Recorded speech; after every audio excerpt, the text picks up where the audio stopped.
हाँ तो फ्रेंड, आज हम लोग देखेंगे क्लास 10th का हिंदी का सेट 4 का देखेंगे, द्वितीय सावधिक परीक्षा। तो खंड क में है अपठित बोध। तो मैं सिर्फ इसमें आंसर बताऊंगा आपको, आप सेट में आप देख लीजिएगा क्वेश्चन को। तो पहला प्रश्न है, कवि ने नीचे झुककर क्या क्या देखा। इसका उत्तर लिखना है। कवि ने नीचे झुककर शिव जी को देखा, जहाँ शिव जी के ऊपर एक ब्राह्मण चावल, तिल और जल चढ़ा रहे थे। दूसरा प्रश्न है, शिव पर क्या चढ़ाया गया। तो इसका उत्तर लिखना है। शिव जी पर चावल, तिल और जल चढ़ाया गया। तीसरा प्रश्न है, वानर का क्या अर्थ होता है। तो इसका उत्तर लिखना है। वानर का अर्थ बंदर होता है। चौथा प्रश्न है, अविकारी शब्द किसे कहते हैं। उदाहरण सहित लिखें। इसका उत्तर होगा, वाक्य में प्रयोग किए जाने वाले जिन शब्दों में कोई बदलाव नहीं आता है वे अविकारी शब्द कहलाते हैं। जैसे अब, कब, क्यों, पर, में, बहुत, अधिक, कम, हाँ। उदाहरण लिखना, राम धीरे बोलता है। तो धीरे क्या अविकारी शब्द हुआ। वह तेज दौड़ता है। तेज क्या हुआ अविकारी शब्द। अथवा में एक प्रश्न है, निम्नलिखित वाक्यों में अविकारी शब्द का चयन करें। कम है, हिरन तेज चलता है। तो इसमें अविकारी शब्द क्या हुआ तेज। कम है, राम परसों आएगा। तो इसमें अविकारी शब्द क्या हुआ परसों।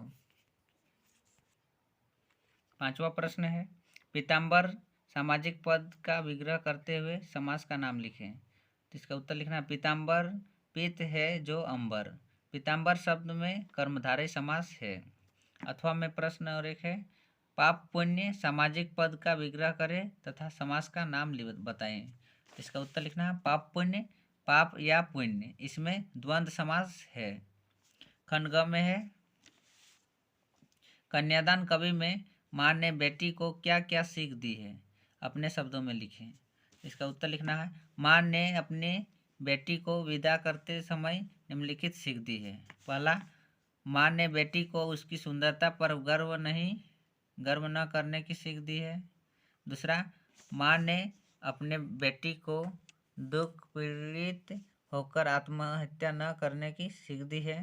तीसरा, माँ ने बेटी को धन संपत्ति के आकर्षण से दूर रहने की सीख की सलाह दी है। अथवा में और एक प्रश्न है, माँ ने कहा लड़की होना पर लड़की जैसा दिखाई मत देना।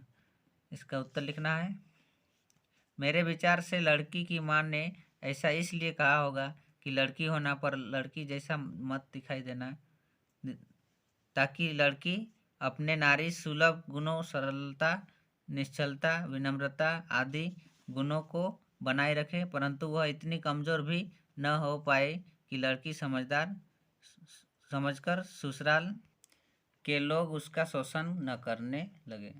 इसके अलावा वह भावी जीवन की कठिनाइयों का साहसपूर्वक मुकाबला कर सके। आठवां प्रश्न है, फादर कामिल बुल्के को याद करने से एक उदास शांत संगीत सुनने जैसा क्यों प्रतीत होता है। इसका उत्तर लिखना है, फादर को याद करना एक उदास शांत संगीत सुनने जैसा है, क्योंकि फादर बुल्के का जीवन किसी रोमांचकारी सिपाही के जीवन की तरह नहीं था, बल्कि उनका जीवन किसी शांत प्रवाह की तरह था, जिसमें मानवीय रिश्ते और करुणा की बातें भरी हुई थी। इसलिए लेखक ने कहा कि फादर को याद करना एक उदास शांत संगीत सुनने जैसा है। इसका अथवा में और एक प्रश्न है, मुन्नू भंडारी के पिताजी रसोई को भटियार खाना क्यों कहा। इसका उत्तर लिखना है, लेखिका के पिता ने रसोई को भटियार खाना इसलिए कहा क्योंकि उनका मानना था कि भटियार खाना यानी रसोई घर में जहाँ हमेशा भट्ठी तपती रहती है, वहाँ पर मनुष्य की प्रतिभा का विकास न होकर केवल दमन ही होता है, अर्थात व्यक्ति की क्षमता भट्टी में झोंक दी जाती है, वह केवल खाना बनाने और खिलाने तक ही रह जाती है। इसका दूसरा अर्थ है कि भटियार खाने का घर जहाँ असभ्य लोगों का जमघट होता है, जो केवल शोरगुल करते रहते हैं। प्रतिभावान लड़कियों को रसोई के चक्कर में नहीं पड़ना चाहिए।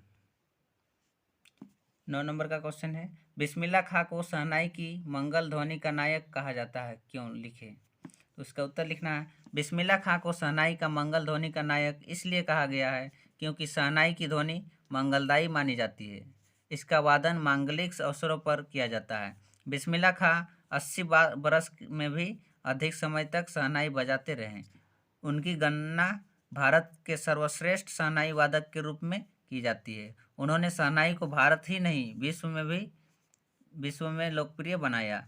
उनकी पांचों वक्त की नमाज में खुदा के से केवल एक ही चीज़ मांगा करते थे, सच्चा सुर। शहनाई और सच्चे सुर के प्रति उनकी इतना गहन श्रद्धा के कारण ही वे अपनी अमिट पहचान बना पाए। 10वां प्रश्न है, जार्ज पंचम की लाठ की नाक को पुनः लगाने के लिए मूर्तिकार ने क्या क्या प्रयत्न किए? इसका उत्तर होगा, मूर्तिकार ने फाइलें ढूंढवाई जिससे यह पता चल सके कि इस प्रकार का पत्थर कहाँ पाया जाता है।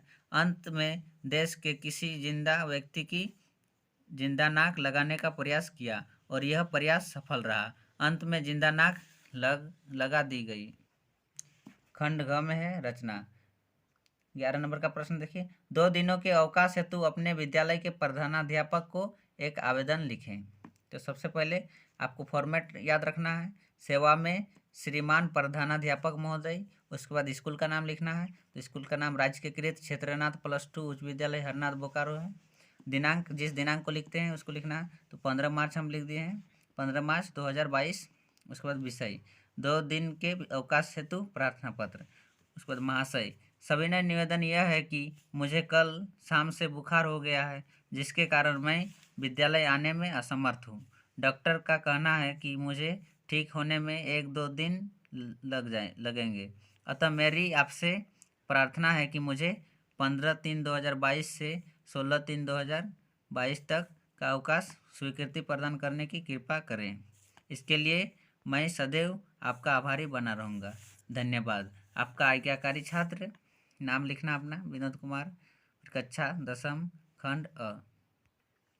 अथवा में और एक प्रश्न है, परीक्षा में प्रथम आने पर अपने मित्र को एक पत्र लिखकर बधाई दीजिए।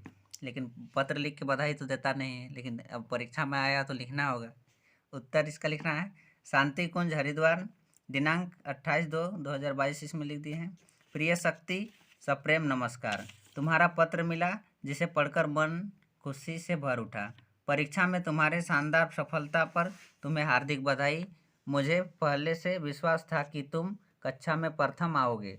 तुमने वर्ष भर खूब मन लगाकर पढ़ाई की थी, उसी का यह परिणाम है। तुम भविष्य में इस प्रकार का परिश्रम करते रहना तथा अपने गुरुजनों एवं बड़ों के आशीर्वाद से सदा इसी प्रकार अच्छे अंक प्राप्त करते रहना और जीवन में हर एक ऊंचाइयों को चुनना। मेरी ओर से बहुत बहुत शुभकामनाएं। तुम अपने जीवन के हर क्षेत्र में सफलता हासिल करो। अपने माता पिता को मेरा प्रणाम कहना। तुम्हारा मित्र विश्वजीत। 12 नंबर का प्रश्न है, दिए गए संकेत बिंदु के आधार पर निम्नलिखित में से किसी एक विषय पर निबंध लिखें। एक विषय पर लिखना है। तो क में है कोरोना वायरस, तो हम पिछले सेट 1 में हम बता दिए हैं कोरोना वायरस पर, तो कोरोना वायरस पर आपको आता ही होगा, नहीं तो सेट में आप लिख लीजिएगा। ख में देखिए, हमारा राज्य झारखंड। झारखंड का दोस्तों काफ़ी बार पूछा गया है, इसलिए झारखंड के बारे में आप जरूर ही अच्छा से रिमेंबर कर लीजिएगा, याद कर लीजिएगा। संकेत बिंदु, प्रस्तावना, सीमा, जिला, संसाधन, इतिहास, विशेषता, उपसंहार। तो पहले भूमिका लिखते हैं। शुरू में पहाड़ियों और वनों से आच्छादित हमारा राज्य झारखंड प्रकृति का क्रीड़ा स्थल है। एक बार जो यहाँ आ गया फिर यही का होकर रह जाना चाहता है।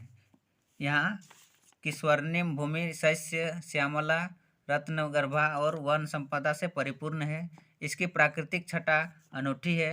हर ओर प्रकृति अपनी अनोखी छटा बिखेरती रहती है। झारखंड की राजधानी रांची है। सीमा में देखिए, झारखंड की सीमाएं उत्तर में बिहार, पश्चिम में उत्तर प्रदेश एवं छत्तीसगढ़, दक्षिण में उड़ीसा और पूर्व में पश्चिम बंगाल को छूती है। लगभग संपूर्ण प्रदेश छोटा नागपुर के पठार पर अवस्थित है। अब जिला, झारखंड में कुल 24 जिले हैं।